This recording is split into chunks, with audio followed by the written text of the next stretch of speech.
adik-adik, balik lagi sama Kak Vivian dan Billy. Nah, kemarin kita udah belajar apa? Kemarin apa ya Kak? Kita udah belajar berapa tuh Kak? Udah belajar 4. 4 ya Kak ya? Iya, yang pertama apa? Yang pertama, miskin di hadapan Allah. Allah. Yang kedua, berduka cita karena akan dihibur Kak. Yang ketiga, harus lemah lembut. Yang keempat, haus akan kebenaran. Haus dan lapar akan kebenaran firman Tuhan. Iya, nah, Kak. hari ini kita mau bahas 2 lagi nih adik-adik. Tapi sebelum bahas, kita berdoa dulu ya.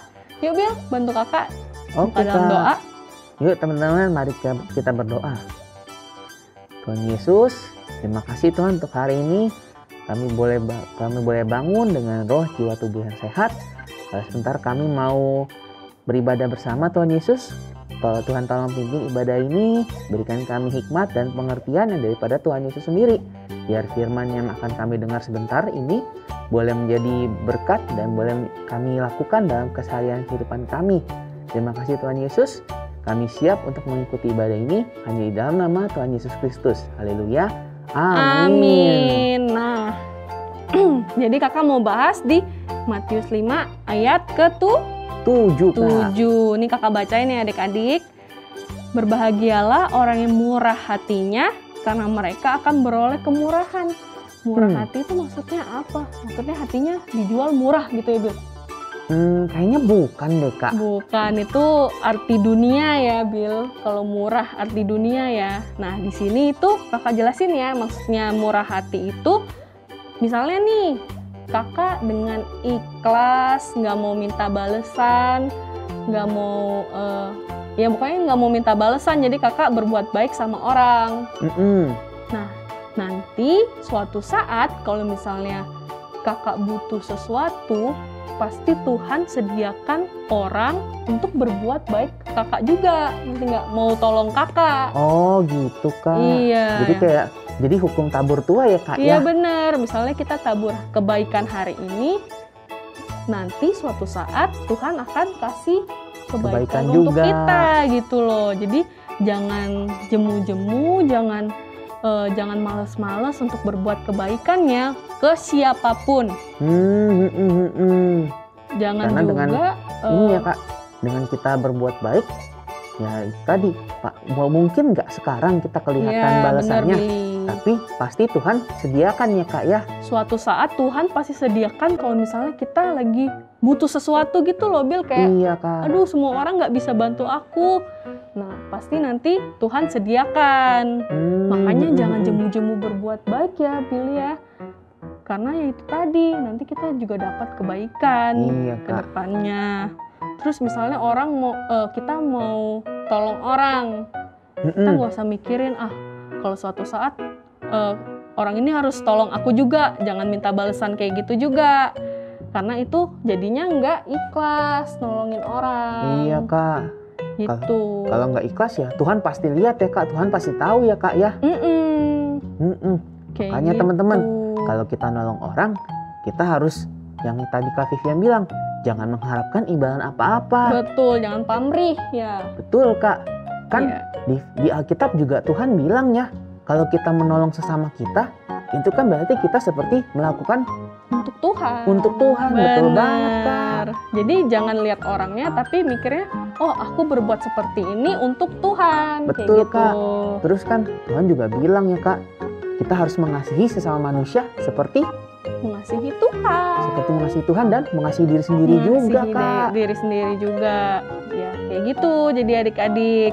Iya, jadi ingat ya teman-teman, waktu kita murah hati, pasti Tuhan akan berikan kemurahan buat kita juga Kak, teman-teman. Tapi jangan berharap sekali ya Bil ya. Itu ya Kak kuncinya ya, jangan boleh berharap imbalan apa-apa ya Kak. Jangan berharap imbalan apa-apa kalau misalnya kita berbuat sama orang, karena jatuhnya itu nggak ikhlas Bil. Kalau misalnya kita berharap gitu ya adik-adik. Iya.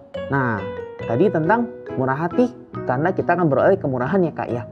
Berikutnya apa nih Kak yang satu lagi? Yang ayatnya yang ke-8, berbahagialah orang yang suci hatinya, karena mereka akan melihat Allah. Melihat Allah? Gimana tuh Kak ya maksudnya? Billy pernah kebayang nggak melihat Allah?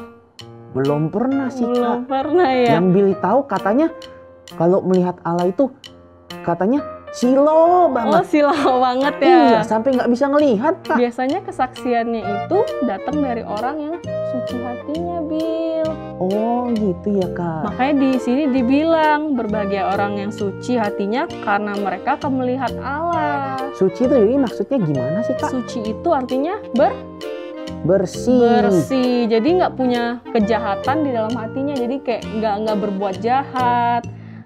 Selalu mikirin Tuhan, yang kayak gitu, Bil. Oh, jadi benar-benar nggak boleh punya pikiran negatif, nggak boleh ngomongin orang gitu ya Kak ya. Iya, harus suci, makanya bisa ngelihat Allah. Baru ngelihat aja udah harus suci ya Kak ya. Gimana kalau Ngobrol ngobrol? ya? Iya Kak. Iya, coba deh melihat Allah. Keren banget ya. Kalau Pasti, misalnya Kak. kita suci, nah adik-adik mau nggak ngelihat Allah? Adik-adik harus punya hati yang suci. Betul. Aku jadi inget deh Kak, Kenapa? yang cerita tentang Rasul Paulus Kak. Yang Kenapa waktu tuh? dia pertama kali bertobat itu, kan dia dalam perjalanan mau menyakiti anak-anak Tuhan. Tapi di tengah jalan ke Damsyik itu dibilang kan bahwa dia melihat satu cahaya terang banget tuh ya Kak ya. Bener, di jalannya ya, Bil. Iya. Nah itu mungkin karena Paulus lagi berubah, hatinya sedang diubahkan menjadi suci. Makanya pertama-tama Iya. dia nggak bisa ngelihat Tuhan dulu kali ya Kak. Bener banget, Bil. Nah, adik-adik mau juga nggak seperti itu? Jadi kalau misalnya kita ngelihat Tuhan itu ya, Bil, kakak mau artiin dia. Kalau misalnya kita nonton TV nih adik-adik, kita udah tahu nih jalan ceritanya ini nanti si ini gimana, si itu gimana gitu loh. Ngelihat Tuhan tuh kayak gitu. Jadi kita bisa ngelihat, oh nanti jalan-jalan hidup kita tuh seperti apa gitu loh, Bil. Kalau kita keren ya Kak ya. Iya, kalau kita hati kita suci, kita bisa begitu adik-adik. Makanya Gitu, teman-teman, Bil. mulai sekarang kita harus benar-benar jaga hati kita supaya selalu suci ya teman-teman. Bener, jangan ada rasa iri, pokoknya jangan berbuat dosa kayak gitu, Bil. Iya, nggak boleh nakal, nggak boleh berpikir untuk bohong, ya dan hal-hal lain yang Tuhan nggak suka teman-teman. Bener, karena nanti kita bisa ngeliat Tuhan, bisa ngeliat Allah. Betul banget teman-teman. Ya, jadi hari ini kita udah belajar 2 lagi ya Kak ya. 2 lagi adik-adik. Apa aja tuh teman-teman? Yang pertama apa tadi? Harus Pertama, murah hatinya. supaya kita beroleh kemurahan Kemurahan juga ya Kak. juga dari Tuhan. Terus yang kedua, Yang kedua, kita harus menjadi Suci orang yang hatinya. suci hatinya supaya bisa ngeliat Tuhan adik-adik, bisa ngeliat Allah. iya teman-teman. Ya, jadi Oke. 2 firman ini kembali kita ingat dan kita jalanin ya teman-teman. Iya. Iya. Oke Kak, kalau gitu sekian buat hari ini ya teman-teman. Minggu depan kita akan belajar ketemu lagi. Tapi tentang apa? Tunggu minggu depan ya teman-teman. Minggu depan ya teman-teman. Nah, kakak tutup dalam doa ya. Oke Kak. Yuk, lipat tangannya, tutup matanya ya, Bil. Ayo adik-adik kita berdoa. Terima kasih Tuhan, untuk hari ini kami sudah mendengarkan firman-Mu Tuhan. Berkati kami semua Tuhan, agar kami dapat menjalankan hidup kami. Kami dapat memiliki sikap hati yang murah hati Tuhan. Kami dapat memiliki hati yang suci Tuhan, agar kami dapat melihat Engkau Tuhan bekerja dalam kehidupan kami. Terima kasih Tuhan Yesus untuk semuanya. Haleluya. Amin. Sampai jumpa lagi minggu depan adik-adik. Sampai jumpa teman-teman. Tuhan Yesus memberkati. memberkati.